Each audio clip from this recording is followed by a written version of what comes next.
¿Qué tal? ¿Cómo están hoy? Este miércoles asoleado, a veces sí, a veces no, 18 de enero del recién estrenado 2023. ¿Cómo están sus emociones el día de hoy?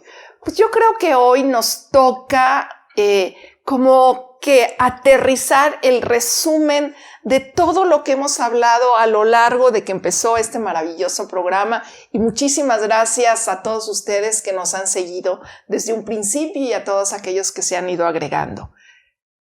¿Cuál es la importancia de la salud mental? Podría llamarse así, también podría llamarse cómo afecta la salud mental, la salud física.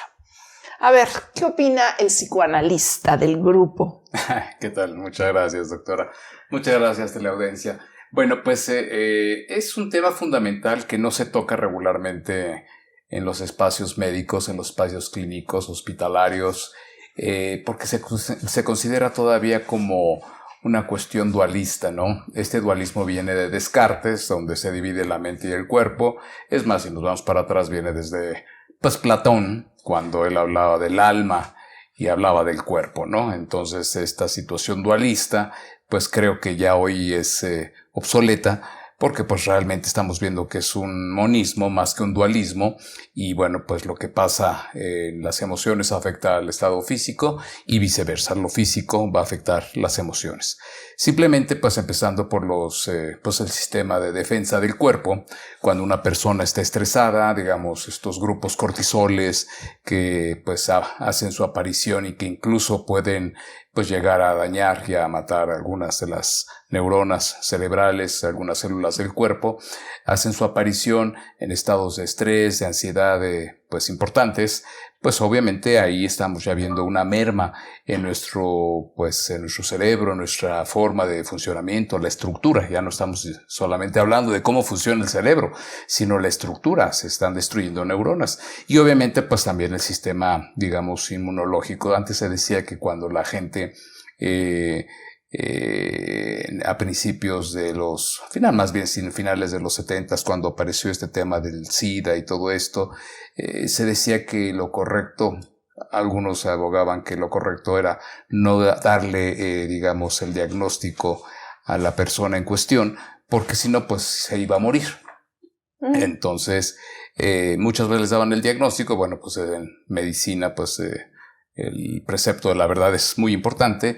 Y bueno, se daba el diagnóstico y la persona decía, bueno, sí, ya tengo SIDA, me voy a morir.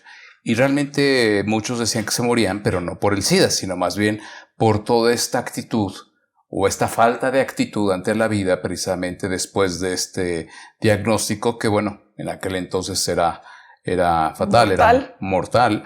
Hoy, afortunadamente, la ciencia ha avanzado mucho con estos retrovirales, pero bueno, pues estamos viendo cómo el funcionamiento de nuestros pensamientos, para no denominarlo solamente el cerebro, sino su producto, que es los pensamientos, así como pues la función del corazón es mandar sangre al cuerpo, la función de los pulmones es mandar oxígeno a las células, pues la función del cerebro es emitir pensamientos.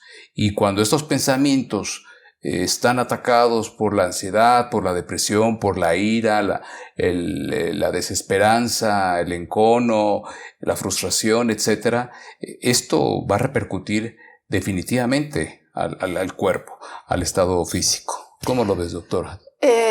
Sí, sin duda alguna. En mi área, en la área esta maravillosa de la psique, de la cerebro-mente, porque no hay mente sin cerebro, siempre que hablamos de una situación estresante, acuérdense nuevamente, audiencia, que estrés no es que entre el tigre o que oigamos balazos. Estrés es cómo respondemos nosotros ante esto. Y va a depender de nuestros mecanismos de defensa, de factores de resiliencia, si tenemos ansiedad o depresión o no. Hay una cascada, ¿sí?, de hormonas, de otras sustancias cerebrales que pueden ser tóxicas para el organismo. Y esta toxicidad, bueno, como tú lo dijiste, va matando o va lastimando células de todas las partes. Miren, en los libros de texto de psiquiatría hay un tema que se llama factores psicológicos que afectan lo físico, que para mí se debería llamar factores neuropsiquiátricos que afectan lo físico, pero no vamos a discutir por esto. ¿Y a qué se refiere? Se refiere, por ejemplo, que una persona que tiene ataques de pánico, esta sensación súbita de miedo intenso de que algo malo va a pasar, no sé qué es, que se acompaña de palpitaciones, de una dificultad para respirar, puede ser de sudoración o no, de hormigueo, y los pacientes verdaderamente se sienten en peligro. Es súbita, es de segundos. Estos se llaman ataques de pánico. Si tenemos un paciente que tiene ataques de pánico, que entre paréntesis fue la patología más frecuente vista durante la pandemia COVID, va a repercutir de tal manera en el soma, en el cuerpo, que va a alterar la frecuencia cardíaca, la actividad respiratoria, la glucosa. Y durante la pandemia COVID, les voy a decir, pacientes que no eran hipertensos, la ansiedad los hizo hipertensos. Pacientes que tenían la presión perfectamente controlada, se les descontroló. Y esto aplica el ataque de pánico o la depresión, factores psicológicos que afectan lo físico. Por ejemplo, una persona que tiene depresión unipolar. ¿Cómo va a afectar la diabetes? Miren nada más en lo que afecta, Francisco. Hay mayor descontrol de la glucosa, ¿sí? Las cifras de glucosa se empiezan a tambalear. Hay más daño endotelial. La diabetes no es nada más glucosa y ya. La glucosa aumentada produce un daño endotelial terrible. Y son pacientes que si no se controla la depresión, no se controlan los niveles de glucosa y terminan con insuficiencia renal, con problemas oculares graves, gravísimos, y con neuropatía, este dolor que da el cuerpo alterado por la diabetes. Entonces son pacientes que tienen mayor sensibilidad al dolor. El dolor es más incoercible, cuesta más quitarlo. Mayores complicaciones de todas las áreas de la diabetes. Entonces, ahora, bueno, ya desde hace 30 años, la campaña en Centro Médico Nacional y en el mundo de los psiquiatras de enlace, como yo me considero que somos los psiquiatras que vemos la psiquiatría del paciente que está físicamente, médicamente enfermo, no la psiquiatría del paciente que está únicamente en una unidad de psiquiatría y que afortunadamente no tiene más que eso. Entonces, tenemos que detener la enfermedad psiquiátrica, la depresión, la ansiedad, la psicosis, porque si no, se produce un mayor daño sistémico o a nivel del sistema nervioso central. Entonces, sí es vital la buena salud mental para tener una mejor salud física. Yo tengo un trabajo que me encantaría en otra ocasión presentar, lo que se llama Lo que cuesta no ir al psiquiatra. Así le acuñé. Y entonces le puse las T's de la depresión. Este trabajo es únicamente de depresión. Habría que hacer el mismo de esquizofrenia, trastorno bipolar, otra psicosis, ansiedad. Entonces, las T's de la depresión, ¿sí? De lo que cuesta no ir al psiquiatra para que vayan si necesitan ayuda, o con el psicólogo, con el psicoanalista, a psicoterapia, el corte que ustedes quieran. Te cuesta. Si tú no tratas la depresión, los pacientes que entran al hospital por cualquier situación, una apendicitis, una diabetes mal controlada, están el doble de días hospitalizados que el paciente que no tiene depresión. De 13 días promedio sube a 28 días. Eso te cuesta días de hospitalización, te cuesta en pérdidas económicas. Claro. Estás faltando, te dan tu incapacidad, pero no vas a tener todo el monto de tu salario. Te cuesta en escuela, ¿sí? Tus padres van a tener que volver a pagar la tarifa porque reprobaste o abandonaste la escuela. Entonces, esos son los costos, pueden ser directos o indirectos. Te maltrata. La depresión también se asocia a irritabilidad. Entonces, no solo los pacientes están deprimidos, también están terriblemente irritables, malhumorados, y un problema en casa se hace una guerra. Claro. Entonces, de ahí viene violencia intrafamiliar. Te divorcia, siguiendo de la mano. ¿Sí? Te intoxica. Muchos pacientes tienen la forma de paliar los síntomas ansioso-depresivos es a través del alcohol y otras drogas. Entonces, la comorbilidad de otras drogas y alcohol con depresión y ansiedad es altísima, 60-70%. Entonces, por eso me refiero, la depresión te intoxica. Claro, claro. La depresión te mata, ¿sí? Recordarles a la audiencia que la depresión es la enfermedad que te hace pensar en la muerte como una solución a tus problemas. ¿Y si me muero? ¿Y si Dios mío, mejor llévame? ¿Y si mejor me mato? ¿Sí? Claro. Pero lo que jala el gatillo es la angustia. Claro. Entonces, todas estas situaciones, además de costos indirectos, no solo emocionales, de gastos. Bueno, los emocionales también no podemos olvidarlos. Finalmente el suicidio es un duelo terrible. Para mí el peor de los duelos. Porque genera mucha culpa. Y si le pegué de más, si le pegué de menos, si lo castigué de más, si la castigué de menos, si le debí haber hecho caso, si no le debí haber hecho caso. Y, claro. el duelo es espantoso. Entonces te mata. Pero también mata a otros. Recordar que los síntomas depresivos, de desesperanza, también de ira, de irritabilidad, de coraje, producen ideas homicidas. Entonces, ya lo habíamos hablado cuando hablamos de depresión posparto, como el filicidio va seguido del homicidio en un porcentaje altísimo de mujeres que durante el posparto han estado deprimidas o están deprimidas. Y otra situación que el público a veces no lo cree, pero te daña las neuronas. Cuando tú hablas de esta cascada tóxica, estamos hablando de esta cascada tóxica que a nivel cerebral, prolactina, hormonas, 100,000 que no vamos a señalar, pues además ni me acuerdo de las 100,000, va a producir daño endotelial. Glutamato, dopamina, los cortisoles, efectivamente. Entonces, las personas que tienen depresión, el volumen de ciertas áreas cerebrales disminuye. Otro habría que poner, te pudiera demenciar. Por ejemplo, este tema que se llama deterioro cognitivo subjetivo, que se ve más frecuente en pacientes con depresión, que significa no me acuerdo dónde dejé las llaves, qué día era mi cita, no puedo retener. Si antes era un alumno de 10, ahora apenas soy un alumno de 7. Recién veía una linda paciente que está estudiando para Derecho y me dice, no puedo retener nada.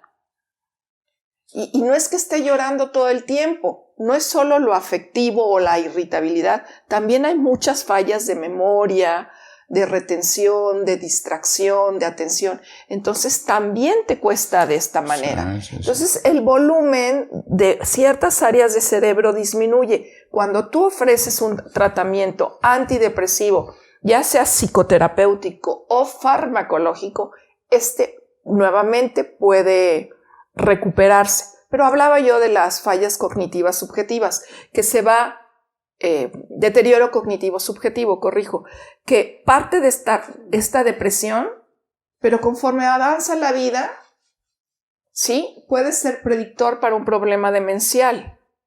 Entonces, sí, la salud mental importa mucho tratar las enfermedades neuropsiquiátricas, porque si no van a afectar severamente cualquier enfermedad física. Miren este ejemplo. Esta es una chiquita de 15 años que está estudiando la secundaria. No podría tener 15 años porque mi hospital es de adultos, 18 años entonces. Y estaba en prepa y se le atraviesa una enfermedad que se llama lupus eritematoso sistémico, que es anticuerpos contra tu propio cuerpo. Hace convulsiones, realmente se le salvó la vida. después de todas estas convulsiones, pues no pueden atender la escuela. Poco a poco se le va quitando y ya puede leer, ya están pasando 3, 4 meses y en el mes 6 ya puede regresar a la escuela, pero no quiere regresar porque se descuidó la parte depresiva. Claro.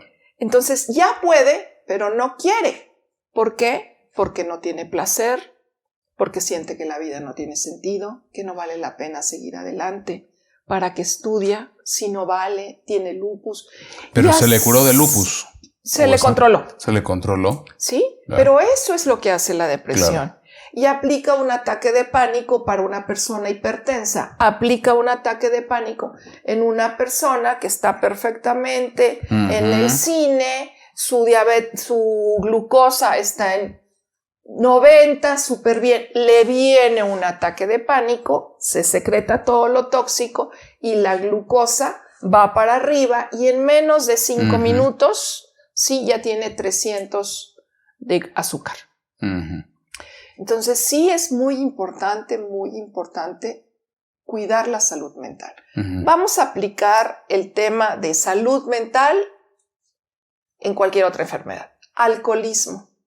¿Cómo afecta el alcohol la diabetes? El hígado. Entonces, le damos a nuestro paciente el mejor medicamento, lo cuidamos, la dieta, etc. Pero si no cuidamos la parte del alcohol o de las drogas, pues todo esto que nos hemos estado esforzando, padres, esposos, hijos, de sacar a pasear al señor, hacerlo caminar, ponerlo a dieta para que disminuya la circunferencia abdominal, bajarle el azúcar, si no controlamos la abstinencia, el señor tiene la necesidad de volver a tomar. Entonces, sí, la salud mental es muy importante para la salud física. Verdaderamente van de la mano. Y lo que tú decías, no hay que separar salud física y salud mental. Claro, claro. Sobre todo, fíjate que esto que mencionas de la afectación directa a las estructuras cerebrales, cómo se encogen, cómo se reducen. Me acuerdo mucho por ahí haber leído un journal donde, por ejemplo, en la amígdala, ¿no? Cuando la gente siempre está reaccionando o con miedo o con agresión, o es ataque o es huida. Es como dicen los norteamericanos, flight o fight o freeze. O te congelas o peleas o huyes. Entonces, hay gente que está funcionando así con la amígdala. Digamos, por ahí hasta escuché el término de que trae ahí funcionando su cerebro reptiliano.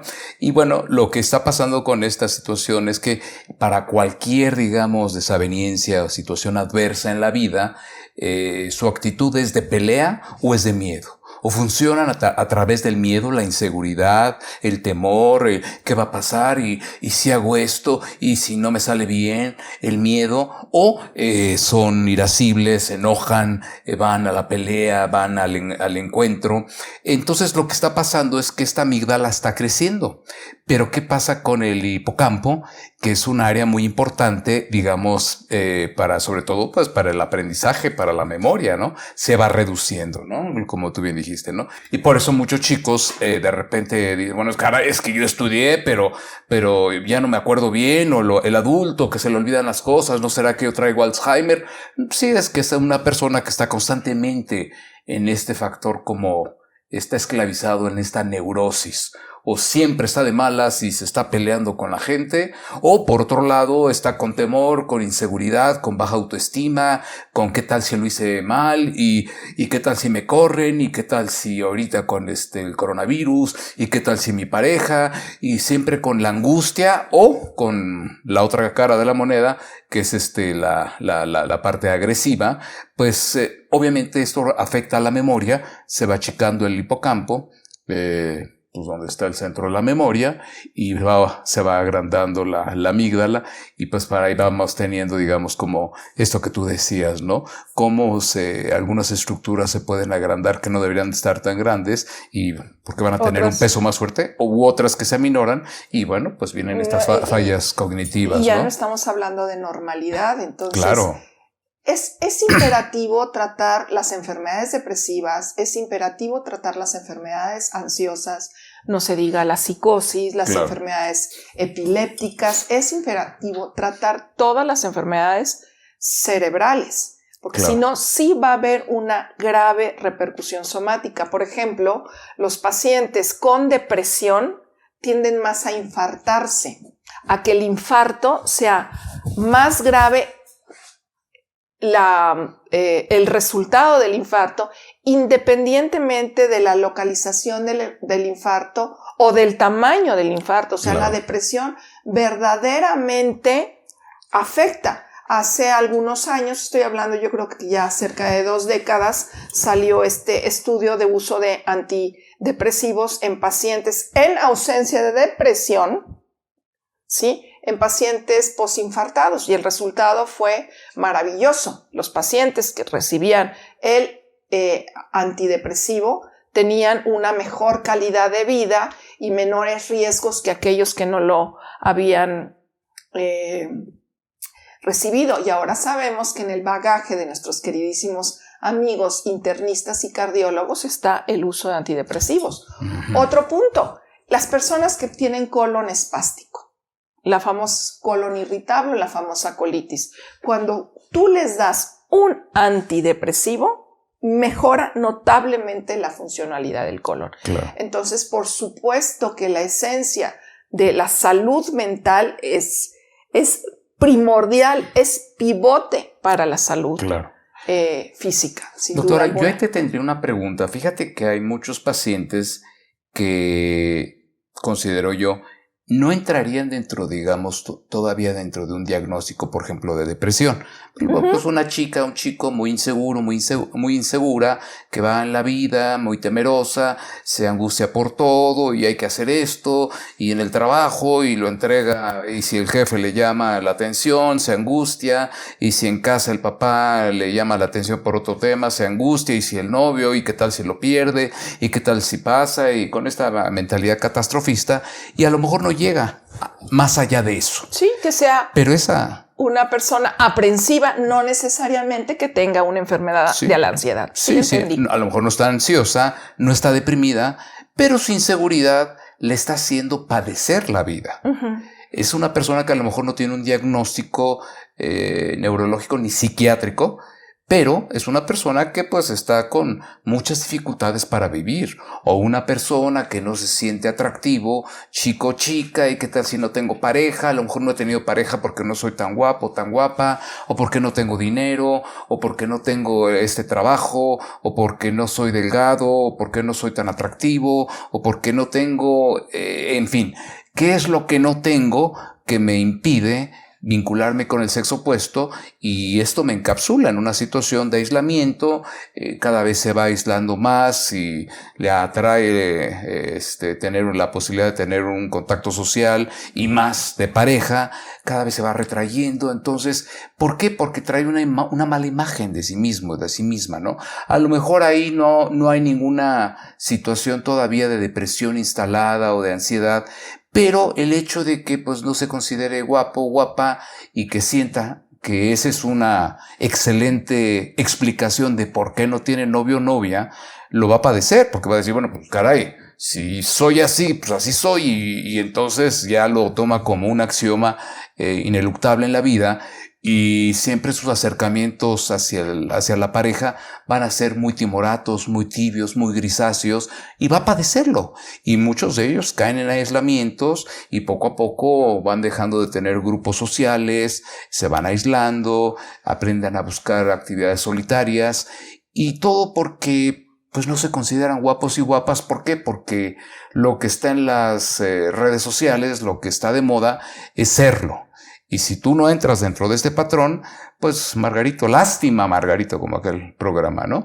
Entonces, son chicos o chicas, o ya ni siquiera dejamos gente joven, gente de cierta edad, con algunos años acumulados, que funcionan bajo este precepto.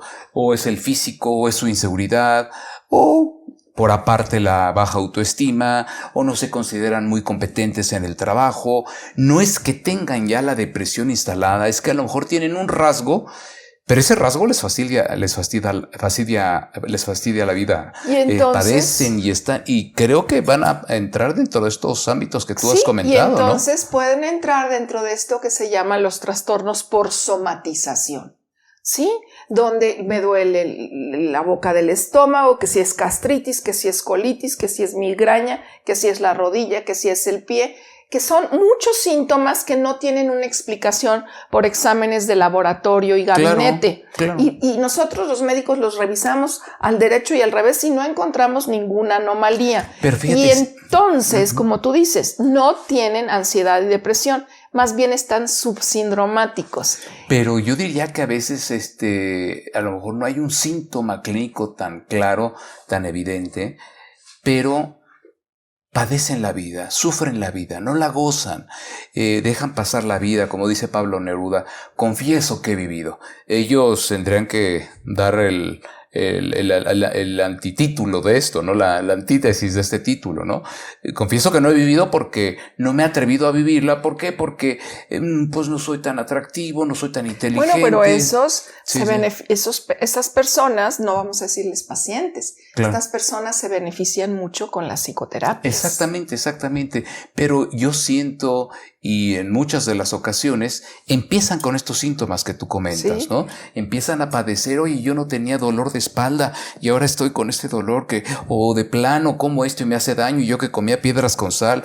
Empiezan poco a poco y es un pequeño síntoma, a lo mejor psicológico, emocional, muy aislado, pero si se va cronificando y si yo estoy convencido de que pues no voy a tener una pareja porque no me parezco a Brad Pitt, pues ya se me echó a perder la vida. O no voy a tener pareja porque no me parezco a estas chicas guapas de Hollywood, entonces ya estoy condenado a la soledad. Y muchas se quedan solas por esa creencia irracional con la que se casaron, y es una creencia que se vuelve casi yo diría que hasta delirante. Y no es que tenga ninguna cuestión psicótica, ¿no?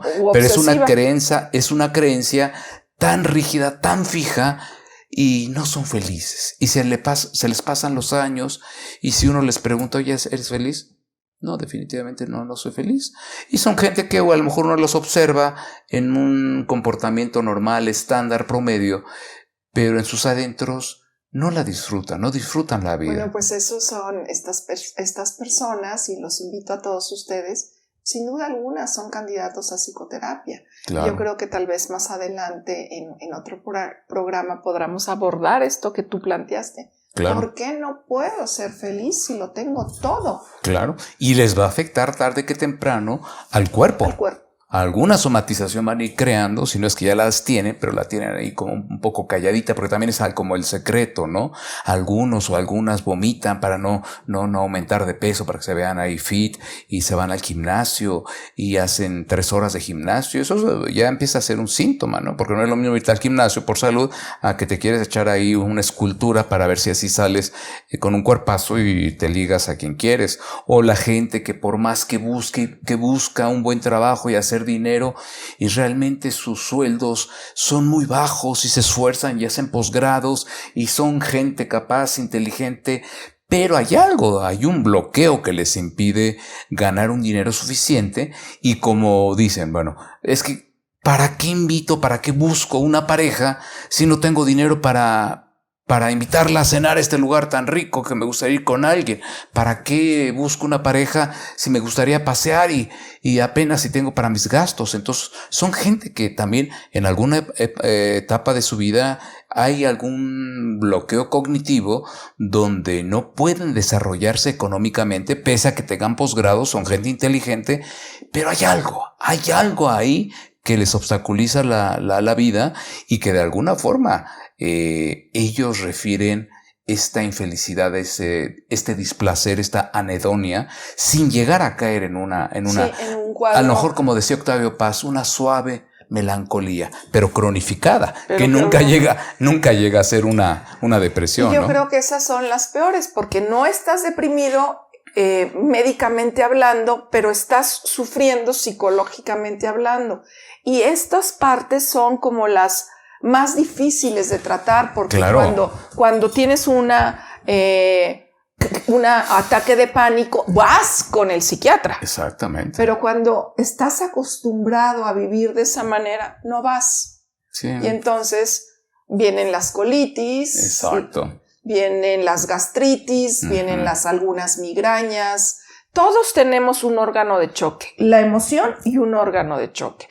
Yo hace muchos años mi órgano de choque fue mi colon, o en otras épocas mi órgano de choque fue la migraña.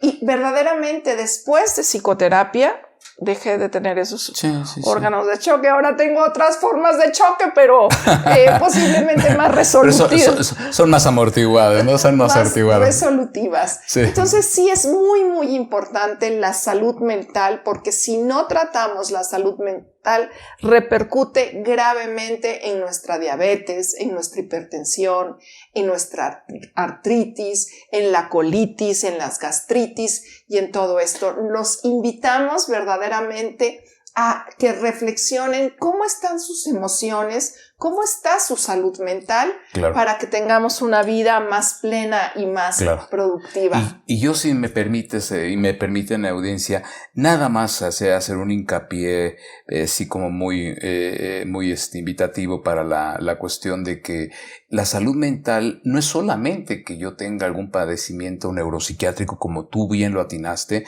desde luego que eso es salud mental. Pero tan salud mental es esto como la incapacidad de ser feliz. ¿Por qué? Porque yo creo que tengo algo que me impide ser feliz. No soy muy atractivo, no soy muy inteligente, no hago el suficiente dinero, no soy lo suficientemente sociable.